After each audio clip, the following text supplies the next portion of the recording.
এক অভিশপ্ত রাত। চাঁদের আলো ঢাকা কুয়াশায় ভরা অন্ধকার বন। নির্জনতার মাঝখানে দাঁড়িয়ে আছে এক পুরনো দোলনা। কেউ নেই চারপাশে, কিন্তু দোলনা নিজেই দুলছে, যেন শত বর্ষ ধরে অপেক্ষা করছে কারো জন্য। হঠাৎ এক কিশোরী পথ হারিয়ে ফেলে। তার চোখে পড়ে দোলনায় বসে আছে এক অদ্ভুত মেয়ে। মানুষের মতো নয়, তার চোখ দুটো লাল আগুনের মতো জ্বলছে, আর মুখে লেগে আছে ভৌতিক হাসি। কিশোরী কাঁপা গলায় বলল, কে কে তুমি? চারদিক থেকে ফিসফিস শব্দ ভেসে আসে, আমার সাথে খেলো, এখনই খেলো।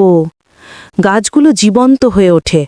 ডালপালার ফাঁক থেকে ফিসফিস, পালাও পালাও, না হলে তোমারও হবে শেষ।